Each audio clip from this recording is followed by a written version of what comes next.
नमस्कार। आपने देखना शुरू कर दिया है सबकी खबर और मैं हूं आपके साथ आयुष शुक्ला। अगर आपके ऊपर होम लोन, कार लोन या पर्सनल लोन चल रहा है तो फिलहाल आपके लिए राहत की खबर है। भारतीय रिजर्व बैंक यानी आरबीआई ने अपनी मौद्रिक नीति समिति की दूसरी बैठक में रेपो रेट को 5.25% पर बरकरार रखने का फैसला किया है।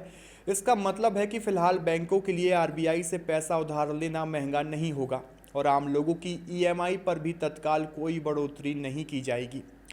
लेकिन इस राहत के साथ आरबीआई ने एक ऐसी चेतावनी भी दी है जिसने अर्थशास्त्रियों और बाजार विशेषज्ञों का ध्यान अपनी ओर खींच लिया है। केंद्रीय बैंक का मानना है कि आने वाले महीनों में महंगाई फिर से बढ़ सकती है। यही वजह है कि आरबीआई ने वित्त वर्ष 2026-27 के लिए महंगाई के लिए अनुमान को 4.6% से बढ़कर 5% कर दिया है। वहीं आर्थिक विकास दर जीडीपी ग्रोथ के अनुमान को 7% से घटाकर 6.6% कर दिया है। यानी एक तरफ महंगाई बढ़ने का खतरा है और दूसरी तरफ आर्थिक विकास की रफ्तार कुछ धीमी पड़ने की आशंका। आरबीआई ने फैसला क्या लिया? आरबीआई गवर्नर संजय मल्होत्रा ने मौद्रिक नीति समिति की बैठक के बाद बताया कि समिति ने सर्वसम्मति से रेपो रेट को 5.25% पर बनाए रखने का फैसला किया। इसके साथ ही नीति रुख यानी स्टांस को भी न्यूट्रल रखा गया। न्यूट्रल स्टांस का मतलब है कि आरबीआई फिलहाल ना तो ब्याज दरें बढ़ाने की जल्दी में है और ना ही उन्हें घटाने की।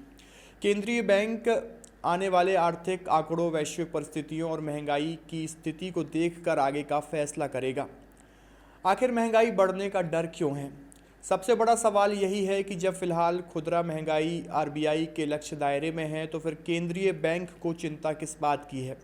दरअसल आरबीआई का मानना है कि दुनिया में तेजी से बदलते हालात भारत की अर्थव्यवस्था को प्रभावित कर सकते हैं। विशेष रूप से पश्चिम एशिया यानी मध्य पूर्व में बढ़ते तनाव ने ऊर्जा बाजार को अस्थिर कर दिया है। यदि कच्चे तेल और गैस की कीमतें बढ़ती हैं तो इसका सीधा असर भारत पर पड़ेगा, क्योंकि भारत अपनी ज़रूरत का अधिकांश कच्चा तेल आयात करता है। तेल महंगा होने का मतलब है पेट्रोल डीजल महंगा होना। पेट्रोल डीजल महंगा होगा तो परिवहन लागत बढ़ेगी। परिवहन लागत बढ़ेगी तो फल, सब्जियां, खाद्यान्न, कपड़े, निर्माण सामग्री और लगभग हर वस्तु की कीमत बढ़ने लगेगी। यही वजह है कि आरबीआई को आने वाले महीनों में महंगाई बढ़ने की आशंका दिखाई दे रही है। आरबीआई ने वैश्विक सप्लाई चेन में संभावित बाधाओं को भी महंगाई का बड़ा कारण बताया है। दुनिया की अर्थव्यवस्था पूरी तरह वैश्विक नेटवर्क पर निर्भर है। यदि किसी क्षेत्र में युद्ध, भू राजनीतिक तनाव या व्यापारिक प्रतिबंध लगते हैं तो वस्तुओं की आपूर्ति प्रभावित होती है। जब सामान की आपूर्ति घटती है और मांग बनी रहती है तो कीमतें बढ़ जाती हैं। यही कारण है कि केंद्रीय बैंक वैश्विक घटनाक्रम पर लगातार नज़र बनाए हुए हैं।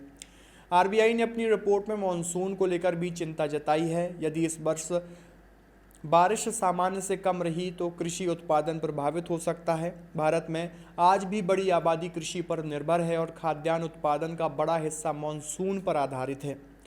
कम बारिश का मतलब है कम उत्पादन और कम उत्पादन का मतलब है खाद्य पदार्थों की कीमतों में वृद्धि। यही कारण है कि आरबीआई ने कृषि क्षेत्र से जुड़े जोखिमों को भी अपनी चिंता में शामिल किया। हालांकि केंद्रीय बैंक का मानना है कि सरकार की फसल विविधीकरण, सिंचाई और कृषि सुधार योजनाओं को इस जोखिम को कुछ हद तक कम किया जाएगा। महंगाई के साथ आरबीआई ने आर्थिक विकास दर का अनुमान भी घटा दिया है। पहले वित्त वर्ष 26-27 के लिए जीडीपी ग्रोथ 6.9% रहने का अनुमान था, लेकिन अब इसे घटाकर 6.6% किया गया। इसके पीछे मुख्य कारण वैश्विक अनिश्चितता है। मध्य पूर्व में तनाव, अंतर्राष्ट्रीय व्यापार में सुस्ती, सप्लाई चेन की चुनौतियों और वैश्विक मांग में संभावित कमी भारतीय निर्यात और औद्योगिक गतिविधियों को प्रभावित कर सकती है। हालांकि 6.6% की विकास दर अभी भी दुनिया की प्रमुख अर्थव्यवस्थाओं के मुकाबले काफ़ी मजबूत मानी जा रही है। आम लोगों पर इसका क्या असर पड़ेगा? सबसे पहले बात ईएमआई की। रेपो रेट में कोई बदलाव नहीं होने का मतलब है कि फिलहाल होम लोन, ऑटो लोन और अन्य फ्लोटिंग रेट वाले कर्ज की ईएमआई में तत्काल कोई बदलाव नहीं होगा।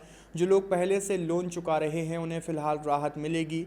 लेकिन यदि आने वाले महीनों में महंगाई तेज़ी से बढ़ती है और आरबीआई को ब्याज दरें बढ़ानी पड़ती हैं तो भविष्य में ईएमआई महंगी होगी। दूसरी तरफ महंगाई बढ़ने का मतलब आम लोगों के लिए रोज़मर्रा की चीज़ों पर ज़्यादा खर्च भी हो सकता है। विशेष रूप से ईंधन, खाद्य पदार्थ और परिवहन सेवाओं की कीमतें प्रभावित हो सकती हैं।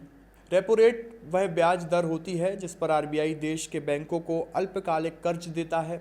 जब आरबीआई रेपो रेट बढ़ाता है तो बैंकों के लिए पैसा उधार लेना महंगा हो जाता है। इसके बाद बैंक भी ग्राहकों के लिए लोन महंगे कर देते हैं। जब आरबीआई रेपो रेट घटाता है तो बैंकों को सस्ता पैसा मिलता है और वे ग्राहकों को कम ब्याज दर पर कर्ज दे सकते हैं। यही कारण है कि रेपो रेट का सीधा असर आपकी ईएमआई, बैंक ब्याज दरों और पूरी अर्थव्यवस्था पर पड़ता है। आरबीआई के फैसले के बाद शेयर बाजार में सकारात्मक माहौल देखने को मिला। सेंसेक्स करीब 150 अंकों की बढ़त के साथ 74,500 के स्तर पर कारोबार करता दिखा, जबकि निफ्टी भी 23,450 के आसपास दिखा।